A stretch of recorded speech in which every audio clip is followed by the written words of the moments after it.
Alright, in this episode, we're going to introduce conditional statements. We're going to see how we can make our program make decisions based on the input given. So without wasting any time, let's start coding.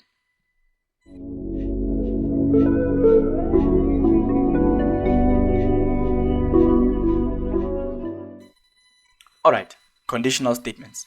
Right, so as much as this is a new topic in programming, but this is something we're actually familiar with in our everyday lives, right? So suppose you got your marks and you wanted to determine whether you're going to celebrate or you're going to have to be studying harder, right? So that is essentially asking yourself a question: did I pass the exam or not, or whatever it may be? It may be a test, right? So that's essentially what we're doing with conditional statements, right? We're writing our program in a way that certain instructions or statements will only be followed when certain conditions are met, right? So it's the same thing, right? If you saw that if you saw your results met the condition that you passed, you can go ahead and celebrate, but else you're going to study harder, right? That's essentially what we're doing with conditional statements, right? So without further ado, let us just go write our first conditional statement, right? So suppose you got your mark, right, and it was 45, right? Can be 45% out of 100,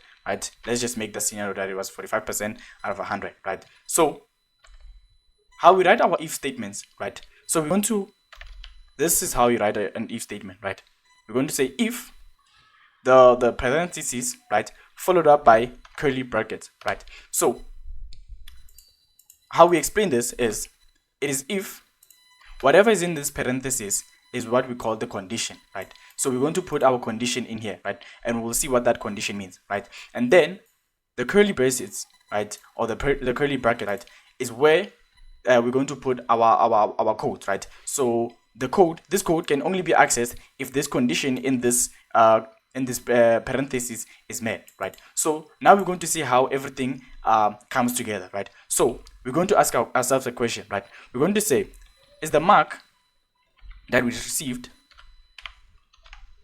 greater or equals to 50, right? So we can see how we're using the relational operators to ask a question, right? We know that this expression is going to return essentially a boolean, right? A boolean which is either true or false, right? So in this case, we know that this boolean is going to be false, right? Because 45, right, is not greater than 50, right? So what is going to happen is this condition is not going to be met, right? So let us write the code or set of instructions, right, that we want to happen if this condition is indeed met, right? So let us go ahead and console log passed, right? Right. So essentially, if the mark is greater or equals to 50, this person has passed, right? So maybe they can go ahead and celebrate however they want, right? So this is where we introduce the else statement, right? So what happens if this condition is not met, right? So generally speaking, we know that essentially this person probably did not pass, meaning they failed, right? So this is where we introduce the else statement, right? So we can go ahead and say else curly braces or brackets, right? What we need to note about the else statement, it does not have a condition, right? Its condition essentially depends on this not being met, right? So if this is not met, this is what we do, right? So if this condition is not met, this is the instructions that you need to follow, right? So we can go ahead and type failed. Right, so that's how the if and the else work, right? So when this condition is met, this is what we're going to console output, right? If this condition is not met, then what we're going to console output is failed, right? So let's just go ahead and compile our code and see what is produced, right? All right, so let's just go ahead and compile the code so that we can see what is produced, right?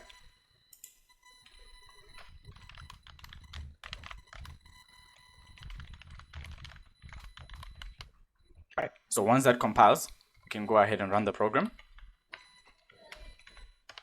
Right. So we can see that it displays failed, right? Because the condition, this condition was not met, right? So the alternative was the else condition, right, which displayed fail, right? So the program runs the way we want it to run, right? So now I just want to introduce what we call the if else if, right? Or rather the else if statement, right? So what we're going to do is we want to essentially also check if this person got a distinction, right? So I'm going to go ahead and introduce a new condition, which is the if else, right? So it's going to check if this mark is greater or equal to 75, right? And then we're going to just print distinction.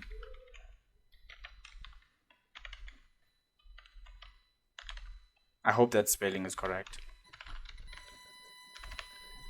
Right. So I've made a logical error, right?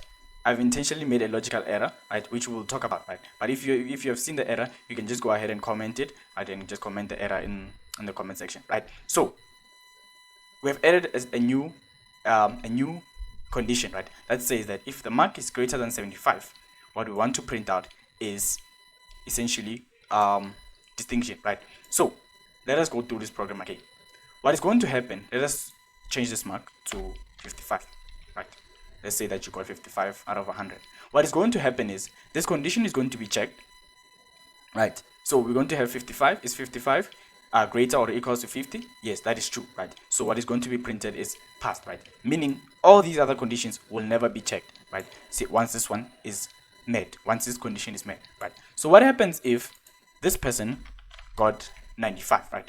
What is going to happen is this condition is going to be checked, right? Is 95 greater or equals to 50, right? So in this case, in this case, it is true, right? 95 is greater or equals to 50, right? So what is going to be outputted is passed, right? So now I'm sure you can see why that is a problem, right? Because this is supposed to be printing distinction, right? So the order of our conditions is very important, right? It is very important for us to design them in a way that it makes sense, right? So we should not just write code, right? We should actually make a code that is logic, that makes sense logically, right? Because this is not a syntax problem, right? I can show you that we can go ahead and compile this. We will not get a syntax problem, right?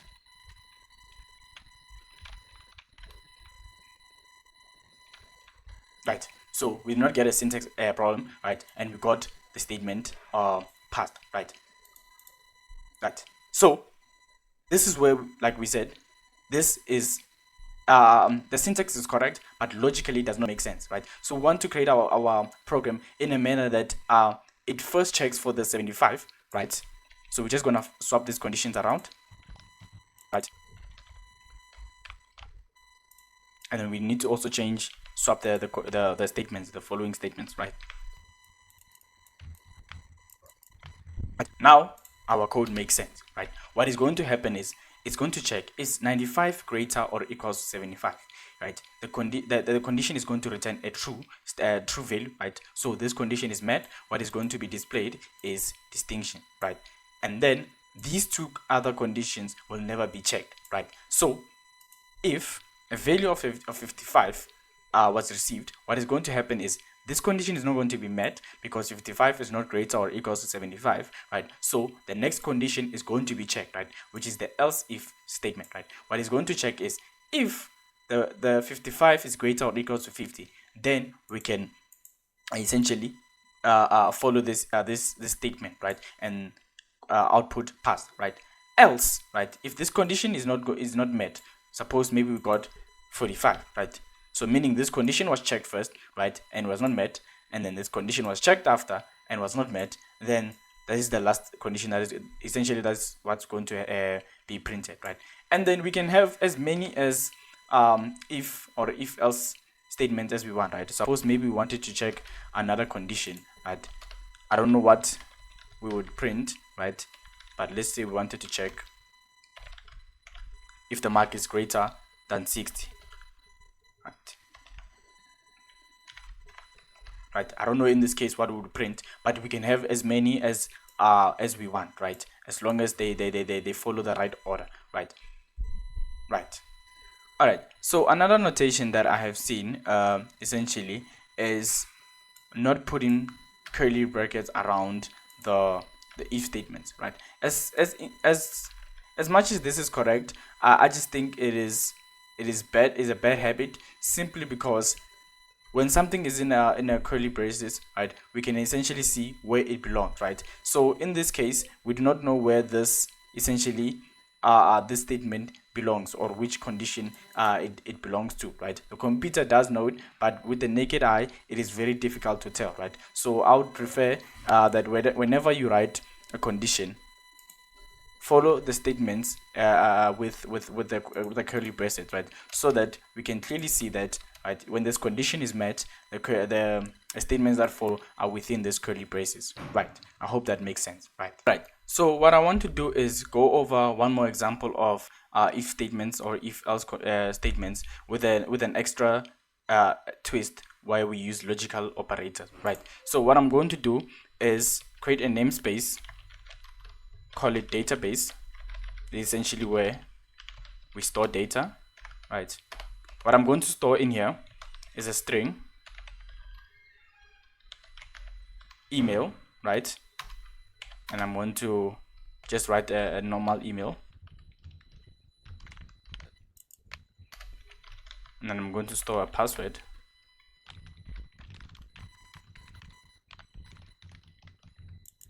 Right. So remember, whenever we want to use strings, it's important that we include the library string.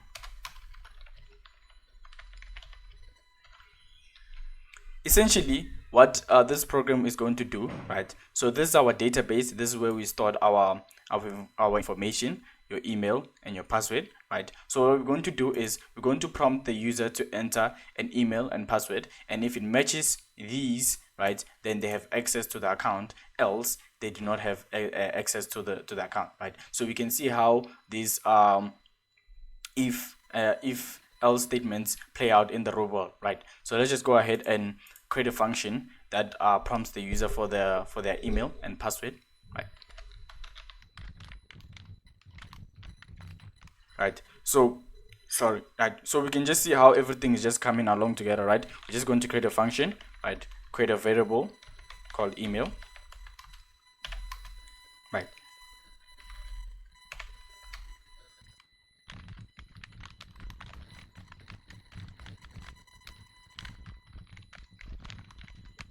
Right. So a recap on what we already know, right? What we essentially did here, we created a string, right? A variable called email, right? And then we prompt the user to enter that email, and then we read in that value into the variable email, and then we're returning the value, the variable email to wherever the function is called, right? And then we just need to double check that what we are returning is indeed a string, because our variable, no, our function expects us to return a string, right? So we can just double check that this condition is indeed met, right? And then what we're gonna do is go ahead and call get email, right? So what's important is that, remember, get email is returning a value, right, which is an email, right? We need to store it. We can call it email, right? And then we can write a similar code for the password. We're just going to change everything to password, right? So we just also need to double check that for this function, get password, the same conditions are met, right? So, and then we're just going to go ahead and call the function, right? Remember, get password is also returning a value, right, which is the password, right? Right. So before we go any further, right, let us just describe what we just did, right? We just created two functions, where each with a specific task, right, which is one to get an email, the other to get a password, right? So by now we should understand what these statements are doing, or these instructions are doing, right? So once we get those values, right, what we want to do is compare these values that we got from the user with the values that we have in our database, right? In this case, just the database, right? So what we're going to do is create a function that's going to display. In this case, we're just going to display if this person has access or not, right? Display access, right? Remember, we're just displaying. So in this case, I mean, in this scenario, we don't need to return anything, right?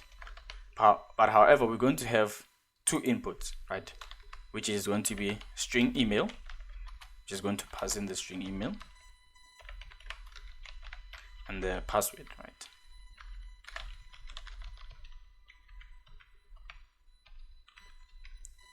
Right. So once that information is entered, right, and we have stored it in the variables, what we're going to do is call display access.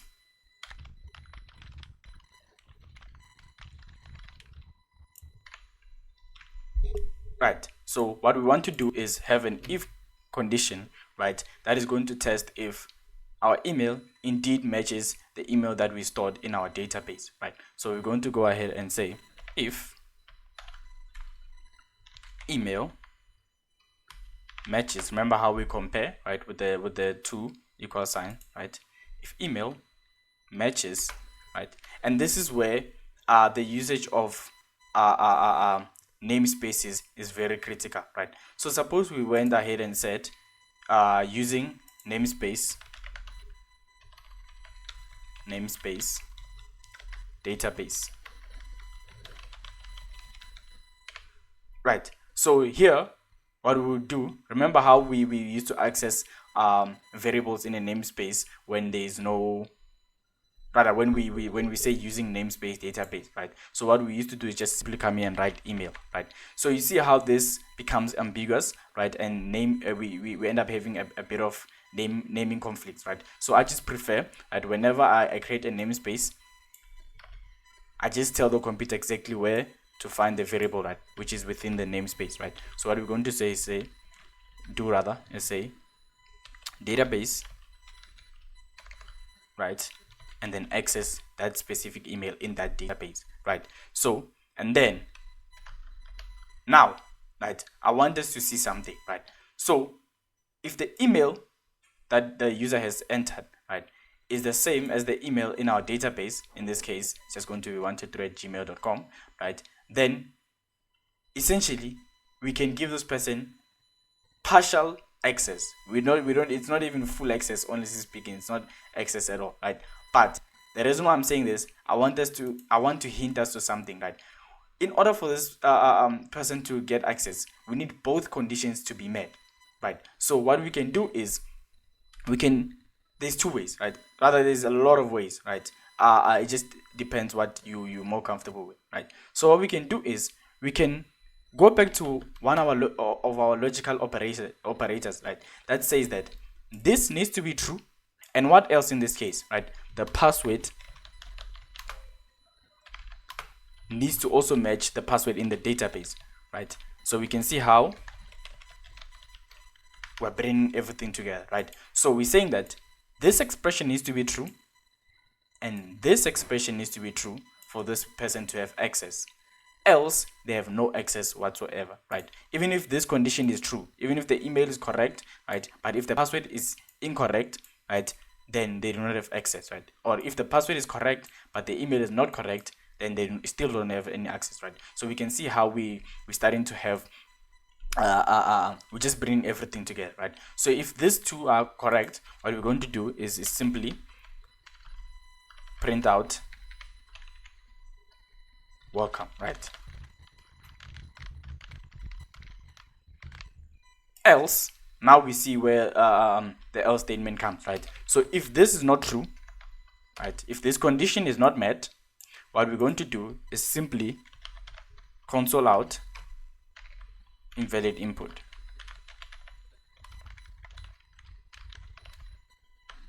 or rather invalid attempt.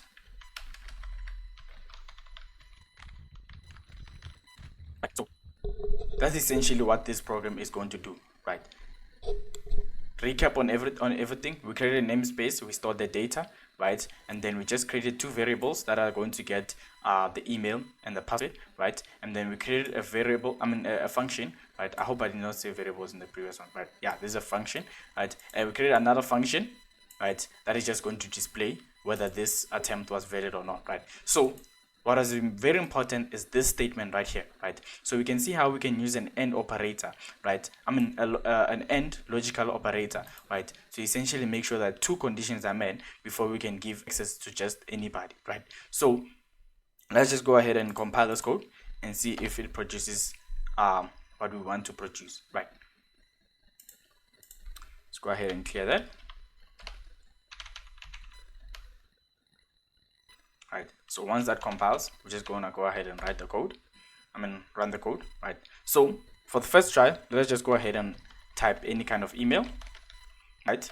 And then any kind of password, right? So we can see that the result is invalid attempt, right?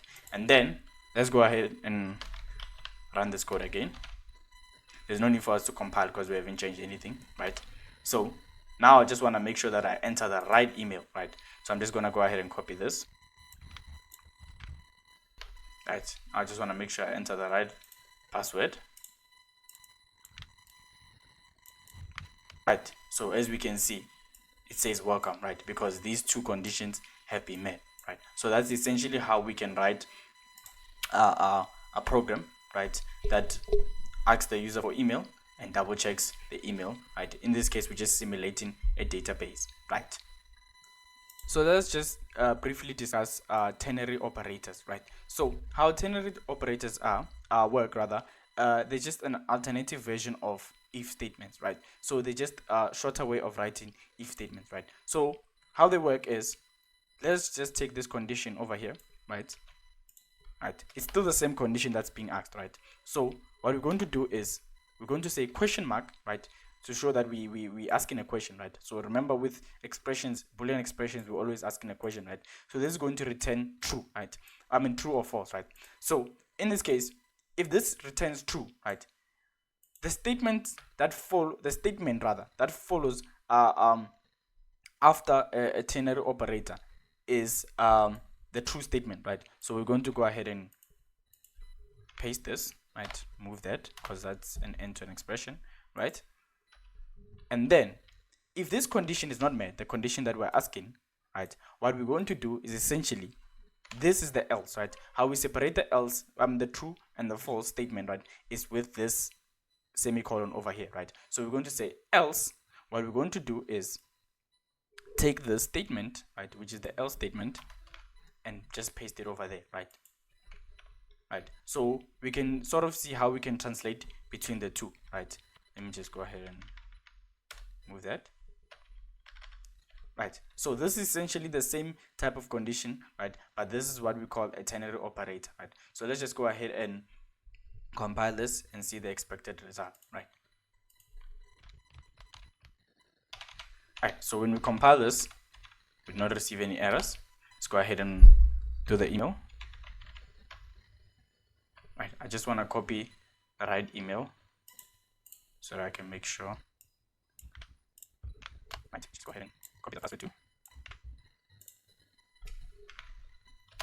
Right, so we can see it still works the same way that we intended it to do, right? So that's how ternary operators work, right? All right, so let us go ahead and talk about switch statements, right? So switch statements are also another way we can write if statements, but this time we need to be careful with switch statements, right? Because we cannot use all data types, right? So we need to use mainly discrete data types, right? So data types that are essentially, their values are discrete, right? Such as integers, right? Such as booleans and chars, right? So integers can only be a whole number, bools can only be true or false, and then characters can only be a single character, right? So as we can see that there's two more data types that are missing in this case, right? And the reason why we cannot compare those data types is because of their values are continuous, right? There's way too many values that we cannot compare, right? So with switch statements, we essentially comparing one variable, right, which is discrete, right, which is discrete, right? So let us just make an example with a grade symbol, right? So suppose you got a grade symbol. Let's just store the grade symbol.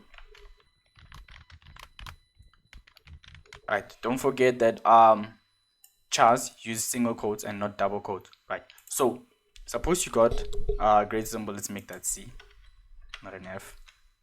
right? So we can use a switch case in this case, right? Because it is a discrete data type, right? It is a discrete data type. So we can go ahead and say switch curly brackets, right? So the switch takes in the variable, right? Right, because that's what is being compared, right? So this is the variable, this is what is being tested, right? We only test one singular variable, right? So we can see how it is different from if statements, whereby we can test multiple other variables, right? So it just depends on what you're working on in that certain scenario, right? So in this case, we're just going to test the grade symbol, right? So what we want to do is, depending on the grade symbol, we want to just give the range, like the approximate range of what you got based on your grade symbol, right? So we can go ahead and say grade symbol, right? So we use cases in the switch statement, right? So we can go ahead and say case. The first case that we're going to have, right, is case A, right? Right. If your symbol is A, what we're going to do is we're going to go ahead and say your range was 80 to 100, right? So I'm going to go ahead and make the second case, and I'll come back to those who already know, right? You can just go ahead and comment down below what is the problem with my code for as of now, right? So we can just go ahead and finish the rest of these cases.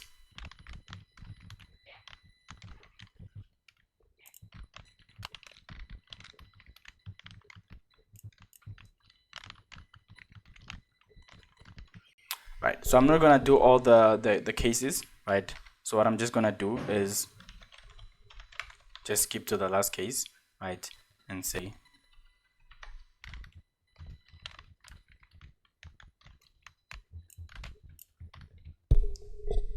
right. So we have introduced a new keyword, or the keyword, right? So for the case, right, what it simply says, right, the case A, right, it simply says that is your grade symbol A, right? So in this case, we know that this will not be true, right? It is C, right? And then the case that will also be tested is B, right? Which is this is the range for B, which will not be true in this case. And then for C, this will be true, right? And then I just went ahead and did the default, right? So how the default works is simply like the else statement, right? It simply means that if all these conditions are not met, then this is the default, right? Meaning by default, the range is between 0 and 59, right? So I think that makes that's that logically makes sense, right? So let's go ahead and compile this, and we'll see the problem that we run into, right? Right. So we can't really clearly see this. So what I want to do is actually put end line so that we can see this properly.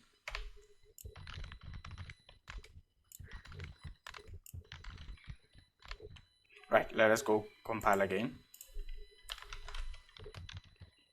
Right, so indeed the range was 60 to 69, right? But now we're seeing something that does not make sense, right? Because C was met, right? The condition for C in this case was met, right? But for some reason, this was also printed, right? So this is where we introduce the break, right? In switch statements, we need to break after each and every single case, right?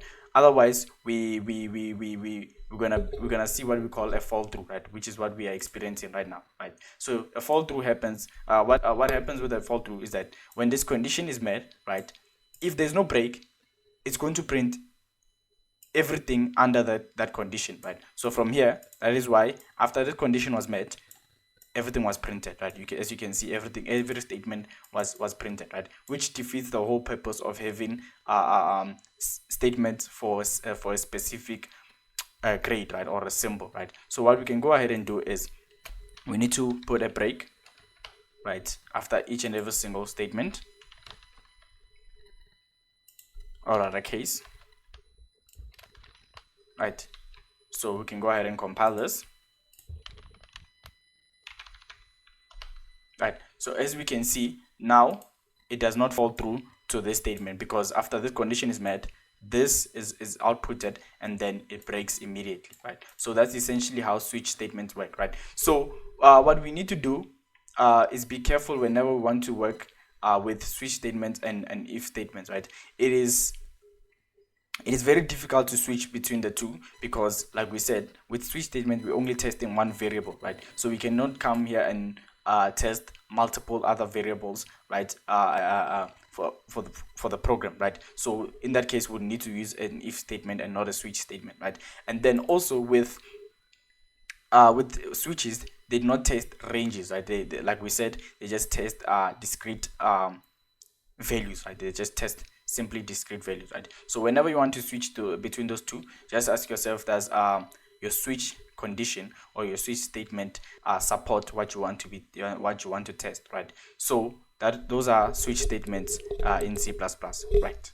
Let us talk about nested if statements, right? So depending on the structure of your code, it all depends on what you are more comfortable with, or what you prefer, right? So in some cases, some people prefer using nested if statements, some using logical operators to rather check two conditions. Some prefer using a chain of else and ifs, right? So but let's just introduce you to nested if statements so that you can decide which one works for you, right? So let's go ahead and make the example with the result, right? Let's just go ahead and recreate the variable and give it the value 50, right? So what we're gonna do is essentially check the same conditions, just in a different way, right? So what we're going to do is we're going to ask a question, right? We're going to say, if the mark is greater than 50, right? So if the mark is greater than 60 than 50 rather, right? So there's two possibilities, right? Either this person just passed, right, or they actually passed with a distinction, right? So we can go ahead and say, before we print anything, we can ask another question, right? We say, if the mark is greater than 50. So the only time you can get in this statement, right, is if this mark is greater than 50, right? So you see now the importance of the curly braces, right? So we know how everything's grouped together, right? So if this is met, if this condition is met, what we're going to do is ask another condition, right? So we can go ahead and say, if the mark is greater than 75, right? What we're going to do essentially is see out, right? So if the mark is greater than 50, right, and then we get, right, now we're in this, right, before we print anything, we know that this condition has been met at this at this point, right? So once we're inside, we're going to ask another question. We're going to ask ourselves, is the mark greater than 75? If yes, it is greater than 75, we can go ahead and console log distinction, right? Else, we can go ahead and just say this person just passed, right? So I hope that makes sense, right? So let us go through this one more time, right? So in this case, we're going to test the value 50, right? So once this 50 matches, passes this condition, right, which is 50 is greater or equal to 50, which is true, right, we go into this block of code, right? So when we get in there, we're going to ask another question. We're going to say, is the mark greater or equal to 75, right? In this case, it is not, right? So we're going to what? To that else statement, right? So this is essentially what nested ifs are, right? So we can go ahead and also on the outside of this if, right? So let's just highlight this because this belongs to this if, right? We can just say else, and I'll just explain that real quick. Else failed,